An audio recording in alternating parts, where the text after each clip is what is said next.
Assalamualaikum warahmatullahi wabarakatuh.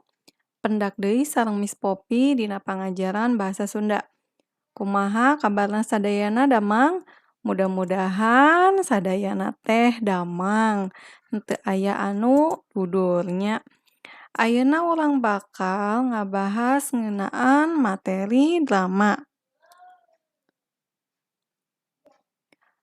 Drama kecap asalna teh tina basa Yunani nyaeta dramoi. Nu hartina niru atawa niron. Nurutkeun kamus, drama nyaeta carita sandiwara nu matak sedih, jeung carita nu matak kukurayeun jeung matak pikasediheun. Jadi bisa dicindeukeun yen drama teh nyaeta karya sastra dina wangun paguneman atawa dialog di antara para palakuna. Kalawan dibarengan ku katerangan-katerangan sejenna nu dibutuhkeun pikeun kaperluan pintonan atawa pagelaran. Sacara lahiriah, wujud karangan drama beda jeung karangan-karangan sejenna.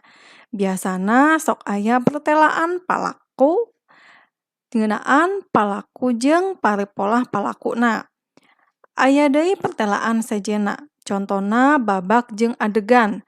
Deskripsi dina awal babak, guneman para palaku, prolog jeung epilog. Nu kahiji, pertelaan palaku. Pertelaan palaku teh nyaeta anu ngaberendelkeun ngaran jeung katerangan palakuna. Nu kadua, babak jeung adegan. Nyaeta anu ngabagi-bagi karangan drama.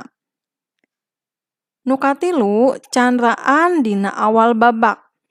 Nah, candraan dina awal babak teh nerangkeun kumaha kaayaan latarna, suasanana, palakuna, kajadianna, jeung lianna.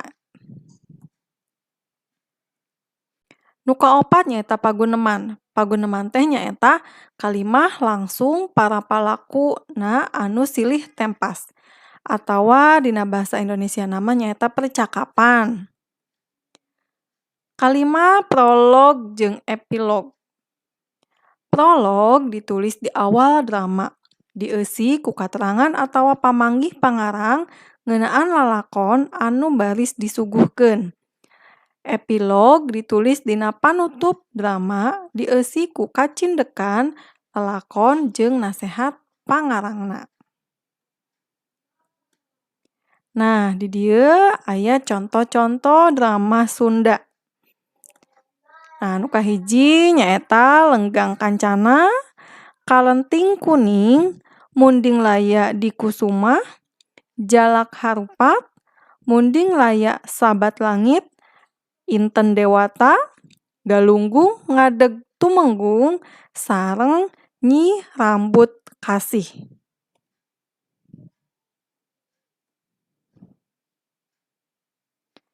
Nah, hatur nuhun kana perhatosanana.